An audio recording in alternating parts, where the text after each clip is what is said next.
What's good, y'all? This your boy Caseyville, King Self for Life Wrestling Takes. I'm back here to give you my honest take about yesterday's Dynamite. Was it a good show? Yes, it was a good show. But as always, there's still a lot of things that they need to work out. Some of the stuff I didn't feel. Yeah, obviously it was the traditional Halloween episode. Y'all know I don't rock with Halloween. I got a whole situation on that, but I'm not here to talk about that. But let's go ahead and break down this episode. I knew they was going to open the show with CM Punk. It's all about the ratings. Yeah, they didn't even hit past 1 million. And I'm not even finna bring the excuse up that the World Series is on. If cats wanted to watch AEW Dynamite, they would have tuned in. They said, nah, I'd rather watch this. Or I'd rather do something else. You know what I mean? I told you, the name of the game is growing your audience and making compelling storylines and making people want to tune into your product. You know what I mean? Bobby Fish versus CM Punk. This was actually a good match. I think this was CM Punk's weakest match, and this has nothing to do with CM Punk. Bobby Fish, I think Bobby Fish is a great wrestler. I'm just not on the Bobby Fish bandwagon. I think Bobby Fish suits being more in a tag team. Honest opinion, like I said, there's no knock against him. I respect the mess out of him, but I just, I don't see him as a singles guy. I'm serious. But this match was a very good match. It was a very good match. CM Punk, as always, he's playing this. I can't really, out wrestle you. I gotta let you get over. I gotta let you do what you need to do. I gotta struggle with you. That's basically what he did the whole match. Now, the finish of the match is what got a lot of people questioning, like, did somebody miss their cue? Did the referee miss the cue? Or did Bobby Fish miss the cue? I don't know. When CM Punk did the go to sleep, referee went to go count 1, 2, 3. Bobby Fish kicked out as soon as his hand hit the ground. And it was a 3. And he kicked out right on 3. I don't know if it was a miscue. I can't call it. I don't know. But that's that. CM Punk is now 5-0. As we move on, people wondering, when are they going to start getting CM Punk into his storyline feud? It's coming. We got to be patient. But it's coming. All right. Right after that, we got a promo vignette from my man Malachi Black. Malachi Black, he stood up here. He said, what, you thought I was going to be somewhere crying? What, you got a pinfall on me? That don't mean nothing. I already did the damage that I needed to do. 1, your whole family hates you. 2, the entire IWC, YWC, they hate you every time you go in front of the crowd. They boo you 24/7. I've already done my work. And you still running around here trying to play the hero. Man, you can miss me. I'm telling you right now, Cody. You done already unleashed something that you don't want to lock back. Because you thought you seen the last of me. You haven't. Malachi Black is playing his role perfectly. And a lot of people was like, well, he got buried yesterday or last week. No, he didn't. I knew he wasn't going to win. I already knew that. Now, personally, I don't think they should have had the match. Even though the match was the best match out of all 3 of them. Which is very ironic.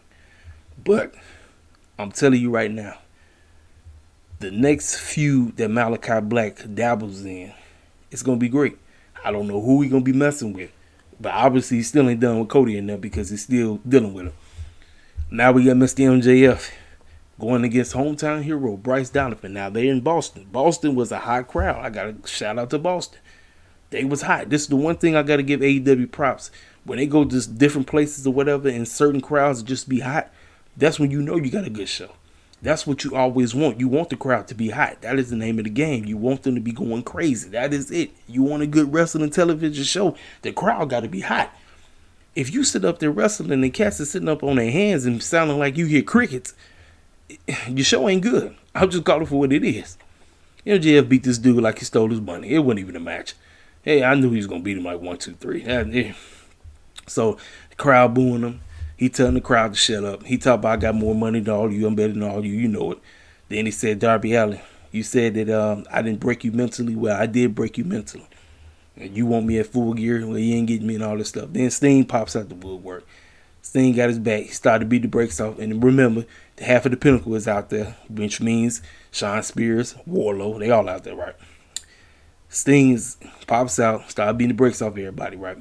Then just everything goes dark, and then on the monitor, the TV shows up, and it's some fool wearing the doggone MJF mask, And they had a rappers concert, which is one of the weirdest things ever. I said, it's just weird.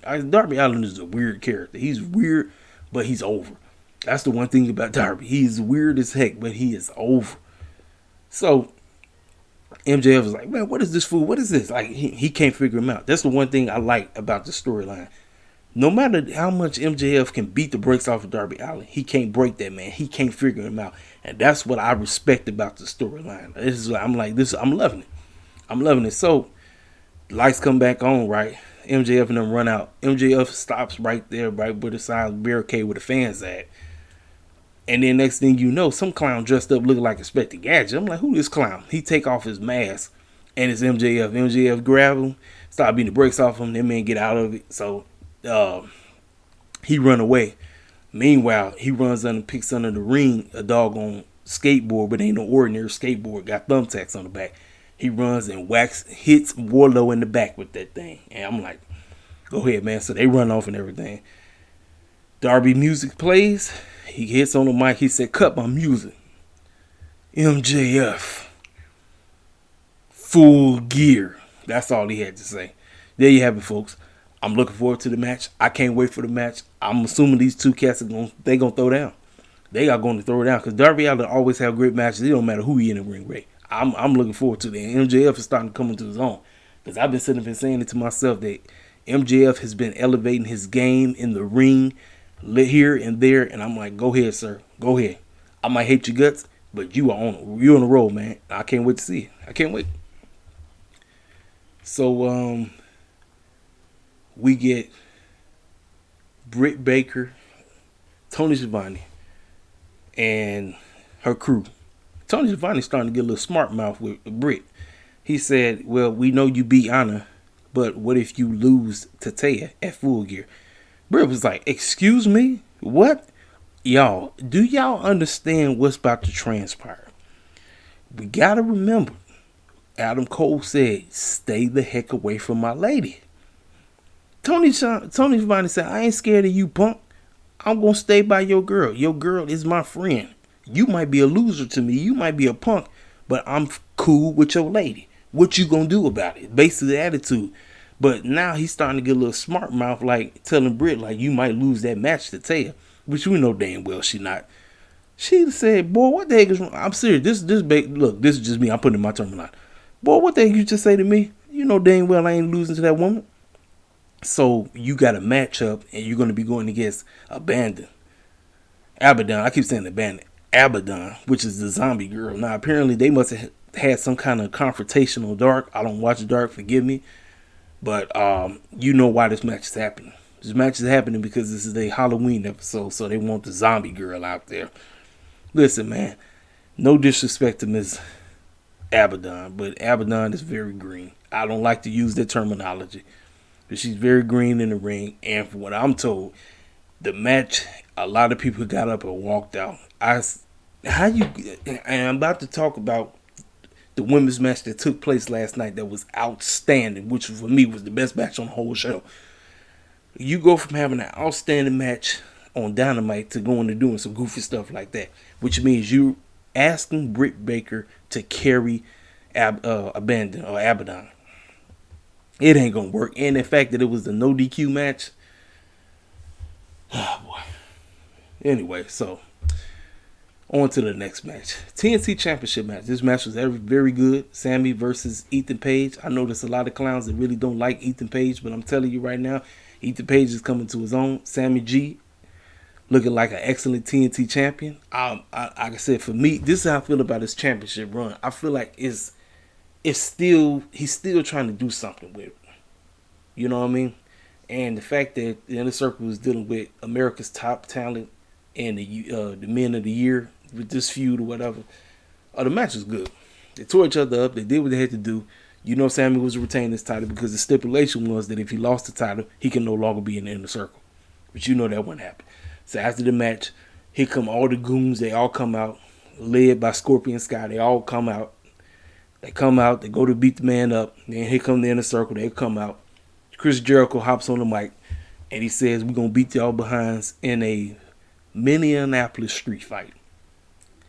I don't know what that is. I never seen one of them. To me, it's just like This just sounds like it's just going to be a regular street fight, but it's not going to be a regular street fight. Don't know the stipulations of it, but it's going to be a 10-man match, which means it's another multi-man match. I don't know if the rules are elimination-wise or whatever. I don't know. I can't call it. Y'all know how I feel about multi-man matches. Multi-man matches, for me, I can't stand them. But if they got a good story, if they can tell me something, I might like it. But I'm not looking forward to this. And I like everybody that's involved in this match. I like everybody that's involved, and I could care less about the match. That's, it is what it is, man. So, we got, in the back, we got Tony Schiavone standing with both Bryan Danielson and Eddie Kingston, because they are getting ready to face each other in the AEW Eliminator Tournament match next week on Dynamite. Tony asked Eddie Kingston, how do you feel about going against Bryan Danielson? He said, well, you know what? He said, I've been battling depression. He said, my mental illness is at a high. I've been having all kind of issues going on, and I can't wait to beat the brakes off of you, Bryan Danielson. After that, he walked off. Then Bryan said, I like that Kingston. That's the Kingston I want to wrestle. I can't wait to wrestle. See you next week, Tony. Right to the point. Listen, man, look, when you get promos like that, it's right to the point. You ain't got to take all day to get to where you're trying to go. It's great. Just the one thing AEW is up one on me. I mean, I give them praise on this. The promo-wise, keep doing it. Keep doing what you're doing. I can't wait for that match. I'm looking forward to it. Then we get the Lucha Bros addressing FTR. They said that we are going to do everything we can. You guys put the challenge out there. You guys stole our Triple A's title. James still needs AEW Tag Team Championships. We'll see you clowns in full gear. Match of the freaking night. This match is the standard for every female match in AEW moving forward. This is the standard. I hope every girl in the back was watching this match. Serena D versus Hiki Rashida for the TBS Championship Tournament match. 5 stars. I don't give 5 stars. This was a 5-star classic. It told everything. I watched this match from the beginning bell to the end. My goodness, man. The story of this match. It wasn't just who's going to move in, who's going to move up in the tournament. This match, its story was all over it. Sheeta was trying to get her win back from the girl that stole it from her. She was trying to get her 50th win while also moving on. And Serena was going to do everything in her power to keep her from getting it. These girls, they work great together. This is what I'm talking about. When you got excellent chemistry, when you work well with your partner that's in the ring with you, you're going to have a banger of a match. And this is what I'm asking for Tony Khan and Kenny and whoever is the ones that's calling the shots with the ladies. Every lady in the back, whatever you got to do to get your craft up, because I'm rooting hard for y'all. I'm rooting hard for the women's division in AEW like it's nobody's business. This matchup is telling me this is the standard for moving on forward. This is the standard, ladies. You can be top tier just like the fellas when you go out there and you give classes like these two did. This is the standard. Serena is one of the coaches. Whatever she tells y'all, y'all follow suit. Whatever she tells you, follow suit. The lady can go. And I'll be always praying that she don't get hurt. I pray all of them don't get hurt. Man, this was excellent. I loved it, man. I have no complaints about nothing that took place in this match. Yeah, at the end of the match, Serena was on some bull jive, but she's doing her heel role. She got her 50th win. She moves on to take on Nyla Rose next week. However, she got beat down. Serena messed her leg up. I said Serena on the bull jive, man. She wrong as 2 left shoes, but I'm telling you, this is the standard moving forward. Ladies, get it together. We are rooting for you. Now, you know you got your idiot WWE heads that be hating on anything AEW do. Keep this up. This is what we root for. This is what we want.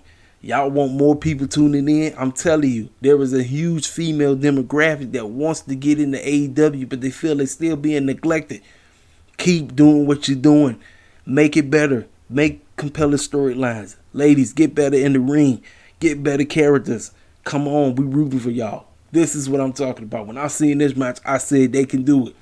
I said the women can be top tier if you go out there and you follow suit like Serena and Rashida did. This is great. Rashida moves on, and there you have it. So we get a backstage segment. Mike Sydal is hurt, so it won't be a tag team match. Leo Rush, he said my debut will be in time. But we got Dante versus Matt Sydal. Now you got to remember these two was tag team partners before Leo Rush showed up. Now y'all do understand that we get Dante versus Leo Rush pretty soon. I don't know when that's going to be. I don't know if they're going to eventually throw this on the card. I don't know, but it's coming. Now, I want to see Dante win. I'm tired of seeing my boy lose. I am tired of it. My boy he's been doing wonders. Dante he's putting the name out. He's putting his name out there in the boat to possibly be a TNT champion. Now I get it. Dante ain't the best talker. I understand that, but my boy can wrestle his tail off. And I see why they decided to throw Leo with that man, but I don't want Dante to be a heel. Dante is an excellent babyface. This is why we root for him. We root for this young man because we want to see him succeed.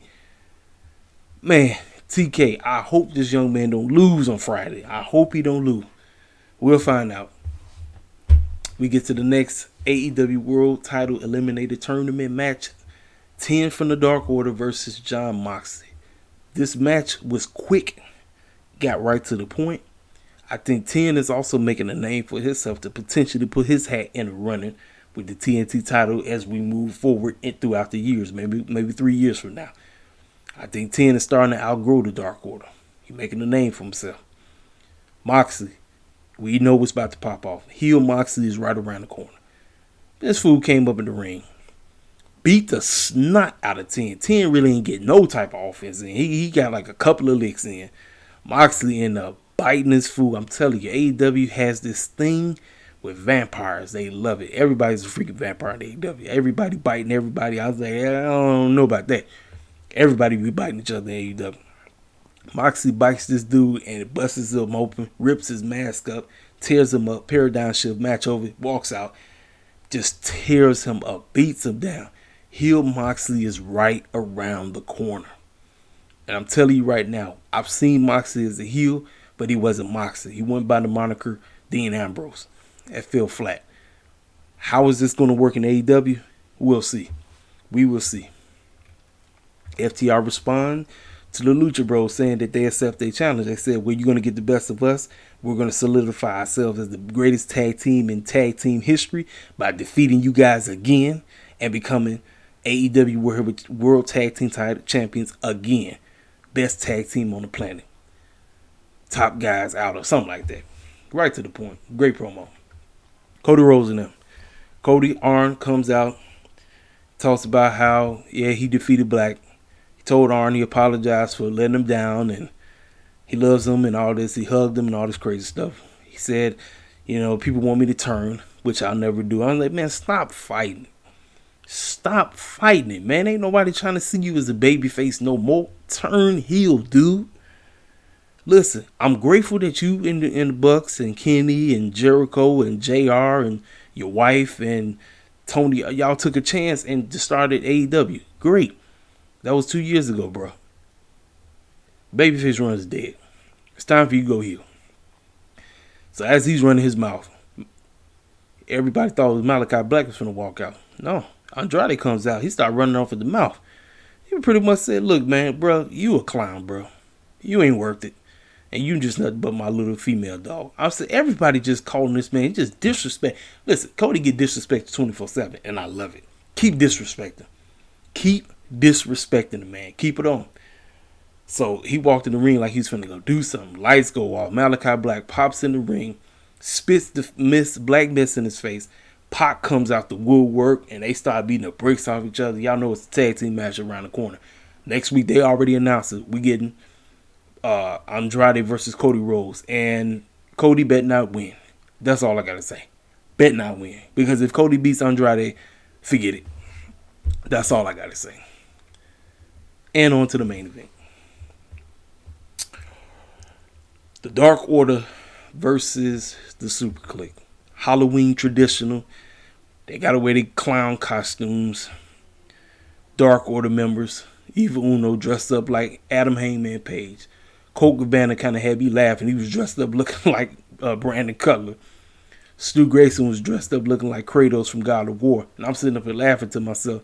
Wait a minute. Tommaso Ciampa was dressed up just like that on the Halloween Havoc episode, which I didn't watch.